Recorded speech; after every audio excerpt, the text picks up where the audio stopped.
And welcome into the bonus edition of the show. Matt West here, hanging out with you, talking cars. Maybe on the weekend, maybe not. This is the podcast now. I just got off the radio show. I talked a bunch about how Trump's tariffs will affect the automotive industry, how exactly they will affect the automotive industry, and how I made a really, I think at least, toot my own horn a little bit, a good point about how un-American the automotive industry currently is. I mean, we went through on the show this big list of where cars, how American are certain cars. What's the American ranking on them? And it will really surprise you. So if you missed that, if you're just joining me here on the podcast, go back and listen to the podcast version of the radio show now, or you can go in your YouTube feed and scroll through it and you will see some clips from the radio show. So make sure you check that out. Also, make sure you send car sounds into my show, facebook.com/automotive ADHD, for a chance to win some cool stuff. Yeah, you don't want to miss out on this. I'm going to put up a poll on the Facebook page of what should be in the Automotive ADHD care package this time. And one winner, by the way, gets that care package, someone who sent in car sounds. So anyway, I was talking about this. I said I would bring this up here in the bonus edition of the show. Here we are. It is the bonus edition of the show. And pop-up headlights. Yeah, pop-up headlights, man. They're coming back. They are coming back. I swear, this is going to be good. This is going to be good. Assuming other auto manufacturers actually do them. Because by coming back, I mean one really obscure specialty, low production, like really low production sports car has them now. We need to fix that. We need to fix that. It's good that one car has them now, and it is road legal, but we need more than... Gotta have more than one, man. We gotta bring back pop-up headlights. I mean, gosh, cars are so good with pop-up headlights. I love them. I absolutely adore pop-up headlights. If you're watching here on the video, that's my AE86 in the background. It's the Torino version of the car. I got it because I loved the pop-up headlights. I didn't love anything else about the car. I don't watch Initial D. I hate Chinese cartoons, whatever. I'm just kidding. It's a fun car. But the pop-up headlights, I mean, make the character of the car. Jim Miller, who is a regular co-host on my show here, who is also, by the way, running for city council. And you can, if you aren't in his district, he's a car guy running for city council. That doesn't happen. Anyway, he's taking donations, by the way, on his website, jimmillerforcolorado.com, for $17.76. So anyway, check that out. But he's an AE86 guy. He's an AE86 guy through and through. He's got like a dozen of those cars, but he really likes the Levin version of the AE86. Him and I butt heads a little bit on which one is best. I like a good Levin, but I bought a Torino. Go figure. It's because of those pop-up headlights. It's because they are superior, actually. They are the ultimate form of headlights. Like the automotive industry peaked with pop-up headlights in the 1980s and the mid-1990s. That was the peak. We have only gone downhill. What good car has been made since they stopped making cars with pop-up headlights? I bet you can't name one. Oh, the Toyota Mark IV Supra. Don't care. Doesn't have pop-up headlights. Bugatti Chiron. Don't care. Doesn't have pop-up headlights. I mean, really, that's all of your arguments can be debunked this way. What's another car people like? I don't know. I mean, I got this S2000 sitting over here. You know what it doesn't have? Pop-up headlights, obviously. So that's why it doesn't run. It's not because I've only half finished the wiring harness for the K24, and it's not because of that. It's not because I blew up the F-Series 3 times. No. It's because it doesn't have pop-up headlights. Though I don't know how you would make them work with the look of this car. We'd figure it out, though. We'd figure it out. So, point is, I have a soft spot for these pop-up headlights, as should you. In fact, I'm assuming you do. In fact, I assume that if you didn't, you wouldn't be listening to my show, and you wouldn't consider yourself an automotive enthusiast. If you say, yeah, Matt, I really like cars. I like all of these, but they don't have pop-up headlights. They're overrated. You're just jumping on the car bandwagon, the Reddit thread, r/car circle jerk. You're just jumping on that. Okay, fine. Maybe I am.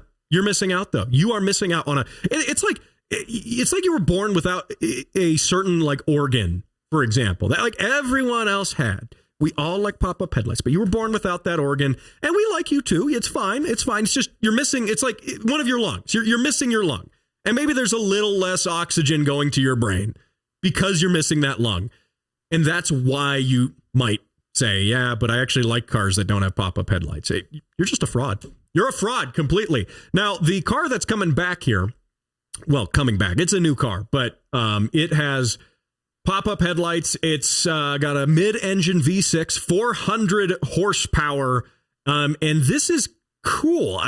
This is a striking car. I frankly love the way this thing looks, and my producer James will roll some B-roll of this car here in the video. By the way, let's make sure we drop that into here. But this car, I mean, it's striking. It looks great. It's got this integrated light bar that goes all across the very front of it. And then the pop-up headlights, they don't so much pop up like this, like they do on my AE86 or they do on a Miata or something like that. These look like they kind of actually recess into the body of the car. They go down and then they come up. So it's a little bit of a different look, but still very much pop-up headlights, very much so.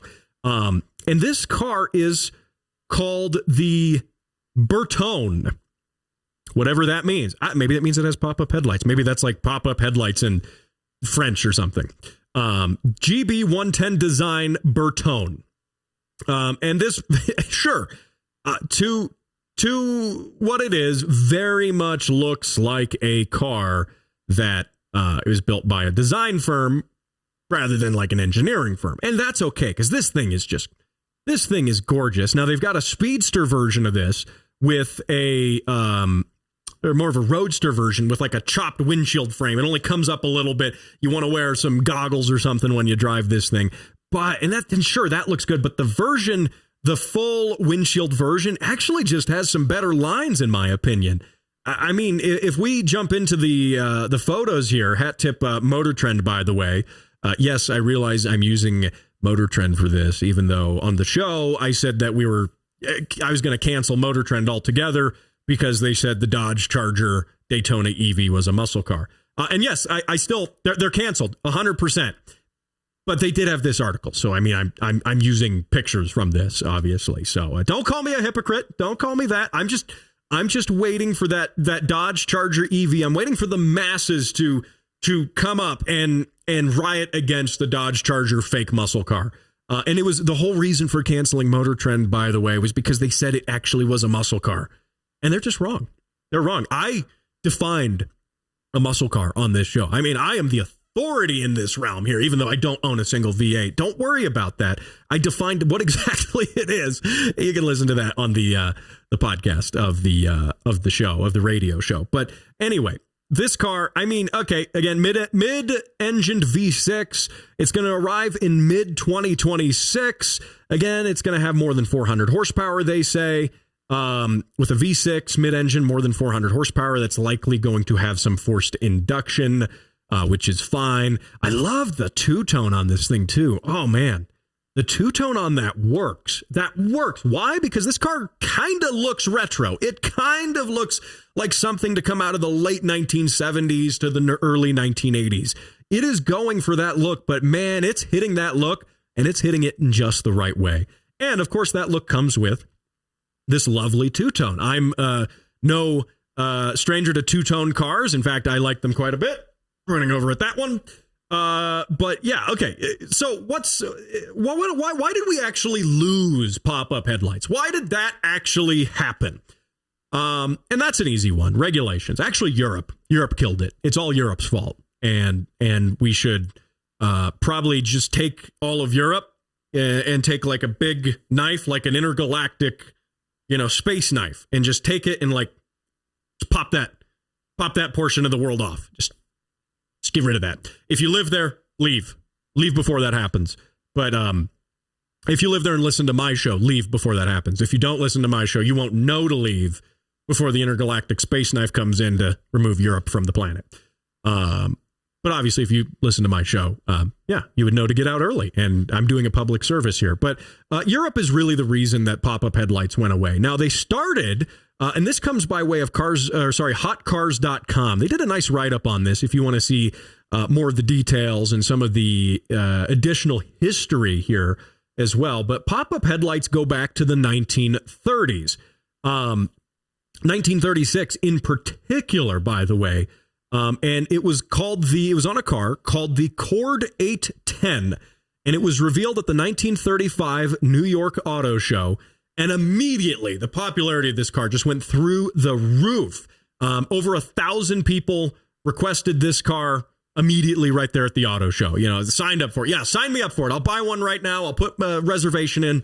Let's go for it. And the Cord 810, by the way, it is more of, instead of a pop-up headlight, this was the era when cars still had round headlights mounted, say, to the side of the grille or on the fenders. This is also when you actually had a true front fender rather than kind of what we have now. It's a little different. And this was more of an eyelid. This was more of a mechanized device that opened up and revealed the glass headlight in there. But that is, I do think, counts as the first pop-up headlight, essentially. And we can spring forward from that. That increased in popularity, influenced a lot of cars from there. And that went all the way to the 1956 Pontiac Club de Mer. And then the 1961 to 1962 Plymouth Valiant. And again, we're not talking a true pop-up. We're talking more of like a hideaway headlight. The hideaway headlight, I think, is really the genesis of this. That is the proto pop-up headlight. And again, honorary pop-up headlight, even though the headlights themselves aren't popping up necessarily. The true definition of a pop-up headlight is a headlight itself, which moves rather than having a movable piece of bodywork that reveals a stationary headlight. Again, this trend continued. It continued indeed through the 1960s, through the 1970s, exploded, as we know, in the 1980s. But apparently safety concerns relating to this began as early as the 1960s, because people said, you got a true pop-up headlight, and then into the 1970s, if you actually have this headlight popping up and you hit a pedestrian, it might hurt more if you get whacked by that pop-up headlight part. Like, I could probably see that going into your rib cage and moving things around and stuff, reorganizing a little bit of the things inside your rib cage, which doesn't sound like all that much fun, frankly, as much as I do like the pop-up headlights. Safety concerns came about. Of course, everyone ignored the safety concerns through the 1980s because the headlights are just that great. Now, you do have some technical issues with those. I mean, for example, what happens when the battery dies and you can't get the headlights up? Okay, fair point. But to that point, if the battery's dead, you don't need the headlights anyway, because they're not going to work because the battery is dead. So, yeah, really not a concern, in my opinion. But one thing I will say is my AE86 over there has a neat feature. I wish I could take like the whole podcast setup right here and just like bring it over there, but I'd probably trip over all that stuff and that 3SGE beams or whatever. Did I say that out loud? Yeah, it's sitting over there. But the A86 has these mechanical overrides built into the motor for the headlight. And this is useful if the battery's dead, if the headlights are frozen shut, if there's a malfunction, electrical malfunction, that means that the headlights are turning on, but the motors aren't coming up. You go over there, you go right next to the headlight housing. We have to open the hood up. And there's a couple little knobs covered by some dust caps. You pull the caps off, spin the knob for about a minute. You got to spin it a whole lot. The gear reduction on that appears to be pretty significant. And the headlights will slowly come up. So in a pinch, you can still get them up if you need to. If you have a failure of the motors, of a relay or something, and you need to drive in the dark, you can do that. So not every car had that. Now, a lot of cars, even with hideaway headlights, a great example is Obi-Wan Kenobi, former official show mechanic. Since he went to the dark side, he is the former official show mechanic. He bought an EV. Well, he got an EV for free If you want to know about that, check that out on the podcast if you haven't heard about that. He literally got a new Volvo EV for free, for literally free. And anyway, so he has, in addition to his free Volvo EV, he has a 67 or 68 Mercury Cougar. The Cougar's basically a Mustang mechanically, but that Cougar has hideaway headlights behind this heavy die-cast, chrome metal hideaway thing. Like this thing's, it's heavy. And that's vacuum operated. And there's a little bit of an issue with this. The vacuum on one side, maybe there's a little leak in a line somewhere, not quite as strong as the other side. So you get one that kind of opens up before the other one. And presumably that will ultimately fail at some point. But, so that's a problem. Sure, that's a consideration you can have with pop-up headlights. But really what happened, going back to how Europe killed the pop-up headlights, going back to that, different safety organizations within the greater entity of Europe described essentially in the late 1990s, they did a report about how pop-up headlights are more dangerous to pedestrians. And you've likely heard that argument about why pop-up headlights went away. And, either that or it might have been some sort of conspiracy to remove taste and class from, cars worldwide. It might have been like some Dr. Evil level conspiracy. But in reality, there were reports, there were studies done about how pop-up headlights are more hazardous for pedestrians. That's fair. Okay. And that goes to, for example, by the way, one of these reports said, get this, by the way, that, quote, a sponge-like front replacing a pointed front end could prevent a pedestrian from having life-threatening injuries. Yes, if you make the front of the car out of sponge, it'll probably not hurt as bad if it were steel. Okay. Okay, fine. Yeah, let's just make all cars out of sponge in the front. Also, if you got hit with that at 60 miles an hour, would you really, I'm not trying to be gruesome here, but would you really know the difference? Because honestly, not that I speak from any experience, because obviously I'm still here talking to you. But if I got hit with that at 60 miles an hour, I probably wouldn't be able to tell the difference. Probably wouldn't. The theory, though, is that you're probably doing less than 60 miles an hour where there are pedestrians. Okay. So all of this being said, you had, multiple studies over the years, multiple reports saying that pop-up headlights are more dangerous. That then took an extra step when the European Commission conducted a review in 2004, and they basically revised the European safety standards to basically ban pop-up headlights. And that had a worldwide impact because car manufacturers don't like making different versions of cars for different markets to a greater degree, at least. Obviously, Japan, we know this. It's a hard, fast rule. Japan loves making cooler versions of the cars they sell here in the United States and only selling them in Japan. They're a big fan of that. But the rest of the automotive industry, typically, especially when it comes to, things that are structural to the car or related to safety features or related to, anything like that, they don't want to make another version. So, engineering a car to have pop-up headlights versus one that doesn't, and selling both of them, but for different markets, it's just an unnecessary cost. And auto manufacturers, likely crunch the numbers at this point, being faced with a decision of, do we keep pop-up headlights in some markets versus others now that the Europeans are calling for safety mandates to remove these? Is that going to make us more money if we sell a pop-up version in this market versus a non-pop-up version in that market? And they did that review. They put the pencil on paper and they came to the conclusion, no, it doesn't make more money. And in fact, the styling trends going into the 2000s, people I think were seeing at that time pop-up headlights now as being kind of old hat, being dated, being a sign of an old car. So I think consumers were willing to jump off of that bandwagon, incorrectly so, but they were willing to do that.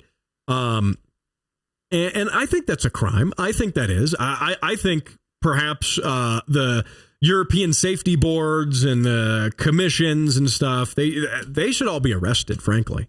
Frankly, they should be. I mean, I would actually like to see now that we have data from, 20 plus years of cars without pop-up headlights to the prior years. I would actually like to see that. And I might do some more digging on that. I don't have that number handy right here, right now. But we might revisit this topic at a future date and come back to that and actually find some of those numbers and do some digging, do some research and see, was there actually a difference, a true difference? They said that in theory, there would be a difference in life-threatening injuries, but have we actually seen that? And also, with the proliferation now, like now is almost perfect for pop-up headlights to come back. And why is that? Well, the reason for that is because of a lot of mandates, again, many of the same mandates that got rid of the pop-up headlights in the first place and, it issued this era of boring blob-looking headlights. Many of those same mandates also now mandate that cars have collision avoidance, pedestrian detection, all of these extra safety features, because obviously the safety regulators said, let's get rid of the pop-up headlights. They're too dangerous. Oh, gee, well, people are still running other people over. Let's do this, and that. Okay. So obviously the pop-up headlights wasn't, it wasn't the cause, by the way. I would argue we probably have more pedestrian involved crashes and incidents now than we probably did before, just purely speculating based off the fact that we have more distracted drivers now than ever before. That's one of the reasons why on this show I've supported, even though this is a car show, I've supported legislation that allowed lane filtering technically to become legal here in Colorado. Because as a motorcyclist, you're kind of a squishy pedestrian amidst all this traffic. And, being able to, go through a row of cars, be on the middle, be on that lane marker instead of the middle of the lane itself means that if an inattentive driver comes and smacks you from behind, they're not going to hit you because you would be off to the side now had you been lane filtering. So it's that same reasoning. I would argue that those pedestrian issues might be a bigger problem. The pedestrian issues being a bigger problem means that we have more regulations for pedestrian safety, but also pedestrian avoidance systems. If those systems are really as good as they are, and we brought back pop-up headlights and integrated that into modern design ethos once again, people say they'll never look good on modern cars. Well, yeah, because they're not designed to look, modern cars aren't designed with that in mind. But if you're going from the ground up, oh man, we could have some beautiful cars again, and we should.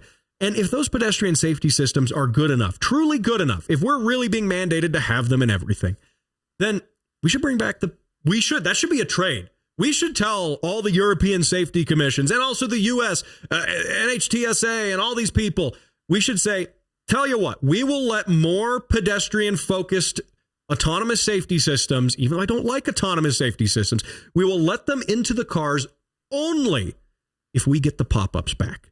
Let's make a deal. Let's make a trade. How about that? So how did this car, by the way, the GB110 Bertone have pop-up headlights? They didn't say. They actually didn't say. They're just making it with pop-up headlights. So does this mean that there's a loophole in the regulation, maybe for low-volume cars? This is very low volume. They're making 25 of these at least as an initial run. And I can already tell you, I probably can't afford one. Even if I sold all of these cars around here that don't run, I probably still couldn't afford one. But is it because they're making 25? Or are they just going to do the good old tried and true ask for forgiveness and not for permission? I don't know. I frankly, I don't have that answer. Though I reckon if anyone working at this design firm wanted to come on my show, there would be an open invitation to do so. And I've had design people on before. I had Carlos Segura on from Segura Inc. on my show, probably, it was maybe more than a year ago now. He was a real sort of esoteric kind of designer, and not designing cars necessarily, but designing car logos and branding. So that's a fun one if you want to go dig for that one on the podcast. But yeah, tell you what, Europe, safety, all of this stuff. For one, Europe killed pop-up headlights. Yes, they did. But for two, let's make a deal. Let's make a trade. Let's be cordial here and actually and maybe come to an agreement. We'll let you have the safety systems, but we want the pop-ups back. Can we start a movement for this? Maybe we can get some petitions. We'll push this off to let's start with like a congressman and see if we can back this. I don't know. Now, that being said, I also think that we need better pedestrian safety laws, and by that, laws for better pedestrians. You should by law be a better pedestrian in general. So. All of this. I think this will all come together. Let me know your thoughts. Facebook.com/Automotive ADHD. That's where you send car sounds into the show. By the way, if you do want one of the Automotive ADHD show stickers or the Jim Miller for City Council stickers, if you just comment on my Facebook or you DM me on the Facebook with just Jim Miller, just a guy, Jim Miller, I'll just send this out to you for free along with one of these. And if you send car sounds in, we're putting together a new Automotive ADHD care package. You could win some free stuff. Last time I did one of these, I sent out a couple sets of Harbor Freight Icon 10 millimeter replenishment sets. So they're the nicer Icon ones. And it was just a socket set with only 10 millimeters.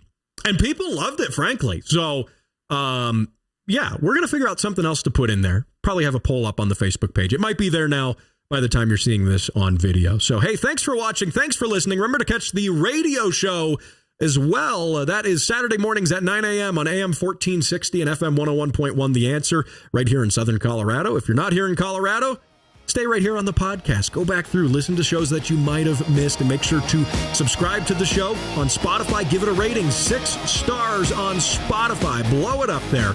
I'll talk to you next week.